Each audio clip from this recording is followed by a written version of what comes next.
Tokyo Ghoul.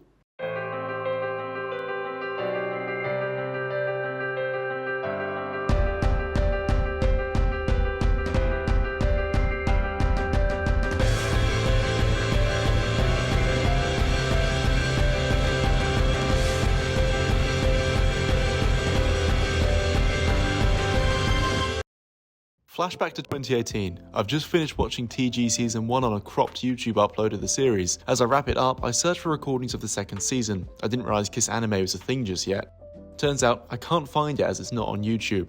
A little while later, sat on the side of a pool on holiday, I discovered that Tokyo Ghoul Re is getting an anime adaptation. One which I was determined to watch as it was coming out, as I was getting into anime, and at the time, I'd never done that before. I scurried to read the manga on an app that's now banned called Manga. Needless to say, I completed the first series in the next 4 weeks following the holiday, and was able to binge the 5 episodes of Re that had been published, watching until the end. Though, it was only then that I decided to switch from the anime to the manga, continuing until I was up to date with the chapters releasing weekly. This also had the unfortunate knock-on effect of me thinking that it was cool to have white hair. Never again. But I wanted to dedicate this video to looking back on Tokyo Ghoul, and all of the aspects that made it special, or in some cases divisive. So, let's just get straight into it.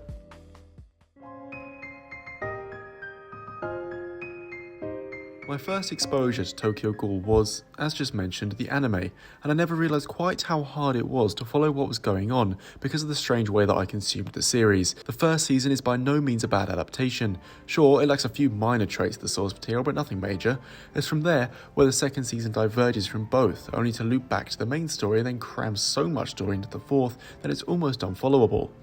This was particularly apparent as Funimation, who were the main distributors of the series at the time, made weekly live streams following the episodes to catch up viewers on what the hell actually happened, as well as to bridge the gap between Route A and Re Part 2.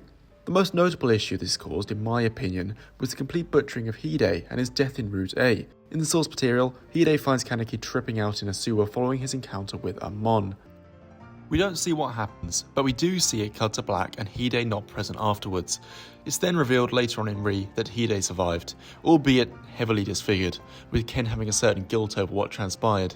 Now, in the anime, remove the first half of that and replace it with Hide very clearly dying, with zero mutilation to his face and Kaneki carrying his dead body, with him in the now iconic scene that Captain America copied. Despite this, it doesn't make any sense, and an anime only could not have a seamless experience with it, without either turning their brain off or consulting the internet. This begs the question as to why though? What led to this outcome of a Divergent Season 2? The answer may actually surprise you. In the lead up to Season 3, the director of the show conducted an interview on r/anime where he interacted with a number of fans of the show, answering their questions. This gave fans the answer to their questions, and in a shocking twist, it wasn't Studio Pierrot who made the call, nor the production committee. Ishida wanted an alternate take on the story himself, with the higher-ups in the production process actually wanting a faithful adaptation, which resulted in Route A. Another factor which led to this outcome was the fact that Ishida tends to write his story on a week-to-week basis, letting it flow wherever he wants to go. On a reread, this is ever more apparent, but it's this very reason that meant Hide had to die at the end of the series, with everything else being an abridged version of events that somewhat leads to the same conclusion, minus the Arima fight and Kaneki's on-screen death. So in that sense, there was a distinct difference. Though, the problem really arose with the re-adaptation that came after, dividing manga fans that were happy to get a faithful adaptation and the anime fans that wanted their story to continue as is, which wasn't too much to ask for. Another detrimental aspect of the adaptation was the pacing. In total, Tokyo Ghoul sits at 143 chapters and Re at 179. This landing the series at 342 chapters in total, with many containing large amounts of considerably dense world building and character moments. Just for a comparison, My Hero Academia at the time of its 342nd chapter, at the time of this recording, will have about 143 episodes. That's almost 100 more episodes extra, which is insane. This comparison alone will illustrate how bad the pacing can be, but I think an example is also necessary. In Re, the natural stopping point for the first season would be the end of the Auction Raid arc, which concludes at chapter 31, which is a logical endpoint and pacing for a 12-episode season, landing at about 3 chapters per episode. Did that happen though? Of course not. The first season covered the Rose investigation and Tsukiyama family extermination arcs too, leading to the season covering 59 chapters instead, stripping out a lot of key character moments, treating the cast more as action figures to move around than their manga counterparts were. Though, this also probably has you thinking, wasn't there 179 chapters of Re with 2 seasons? And that means there's 128 chapters left. You would be right, Season 2 of Re's pacing is so poor that, as I mentioned, Funimation had to do live streams just so that viewers knew what was going on. The season covers the 3rd Cochlear Ray / Rushima landing operation, Clown Siege / CCG lab infiltration arc, the 24th Ward Raid, and the Dragon War arcs. This also leads to every episode trimming out large portions of content, leading to characters making strange decisions, such as Kaneki being defeated by the S3 squad instead of solely Suzuya and Hanbi, as he stands there and just lets it happen. I mean, look at how stupid this looks. But enough ranting, let's transition to something a little bit more uplifting.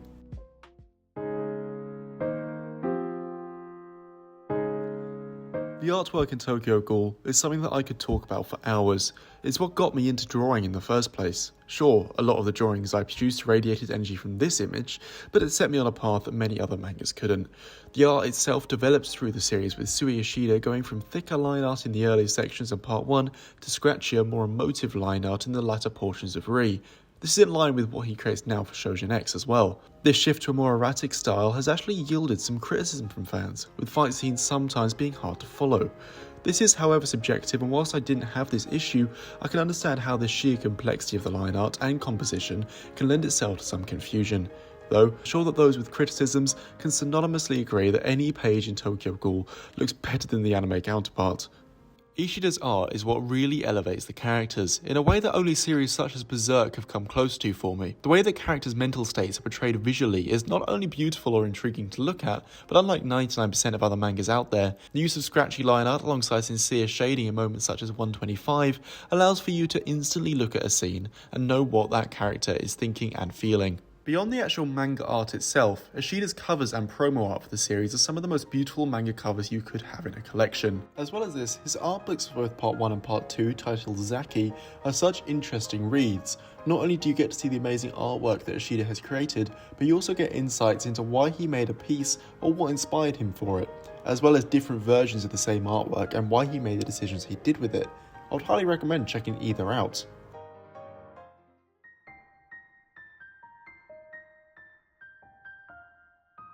This series of panels again covers Kaneki's inner conversation with himself and his personalities following his loss against Suzuya.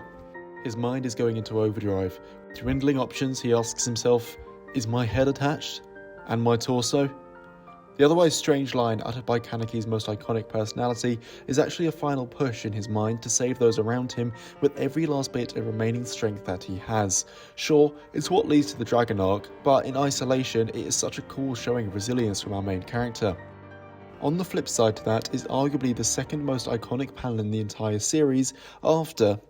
As Ken's torture reaches its brink, Kaneki, after a long time of claiming he's not a ghoul, finally snaps, with the imagery of him tearing his face apart symbolising him tearing away the facade he created for himself, acknowledging the parts of him that he kept hidden away. This panel is one that's brought up a lot in recent talks over the series. It's Takizawa's final will that he writes prior to the Owl operation in the final arc of part 1. He starts it off writing as he thinks he should be, before divulging into torment and scribbling across the page his true thoughts. In a series with as many flashy moments as Tokyo Ghoul, it's quieter, character-focused moments like these that really make you resonate with the large cast at hand. You really feel for him and every other soldier out there on the front lines, as this isn't just a one-man operation. It contextualizes a whole faction and army, showing that they're not just men and women in grey armour fighting to kill. There is a more personal layer behind it, and a piece of art like this is such a simple yet truly effective way at showing that. During his fight with Arima, Kaneki finds himself in a mental conundrum. His personality at the time, the Black Reaper's only goal is to die flashily, in a stylish way. He finds himself talking to Hide for the first time since part 1. He breaks down over it, saying how lonely he is without Hide. Hide banters with him just before saying, "You just haven't found a reason to live, and believe me, you will really soon. Just don't throw away the life you managed to put back together." It's a touching interaction, with Hide finally telling Ken, "I'll tell you this as many times as I need to. It may not be stylish, but live." as Ken's final persona sprouts out from the darkness, sporting his classic white hair. Now, this panel has nowhere near as much meaning as the others, but I had to add it. Ishida himself expressed in some comments that he only wanted to draw Ken in a white suit, almost as a cosplay, because he thought it would look cool. And he went all out. This is one of the coldest looks in any manga I've come across, and it somehow makes the mask look genuinely cool. And moving on to my last pick, the final time we see Kaneki, with his friends all gathered around him, you get a true sense of everything that has led up to this point. For a series with such darkness to end on such a light note, it's cathartic in a way, seeing his smile and knowing that he's now finally happy, having been with him at his lowest points and now his highest. Personally, I felt moved and didn't want to turn another page, as if I did, I knew it would be over. But the page was turned anyway, and that's where we're left now.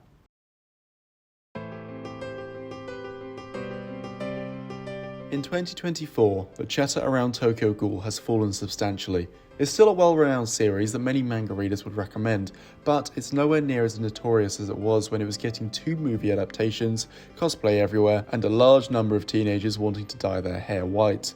To this day though, having concluded well over 5 years ago now, the manga sits at number 10 on my anime list, with Re coming in at 21 in terms of popularity. This alone isn't too insane of a statistic, but it shows that the series sits among the greats. In terms of rating though, Part 1 sits at 96, so substantially lower.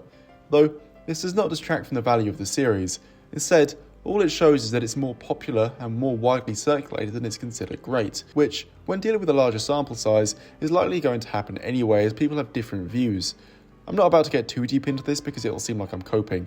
Anyway, resoundingly this popularity of the manga and animosity towards the anime is well felt, with a recent domain being established under the Tokyo Ghoul trademark for its 10th anniversary, bringing out all the manga fans again, demanding a Tokyo Ghoul Brotherhood remake. Will we get one? Won't we? I don't know, but what I do know is that this series has a legacy that I'm personally content with. Thank you for listening to my ramblings on a series I consumed in my teenage years. And if you haven't already, get to reading Tokyo Ghoul. It's a series that can't go unread in my opinion. Have a great morning, afternoon, or evening everyone. Leave a like and subscribe if you want to see more content like this in the future. But until then, I'll see you all later.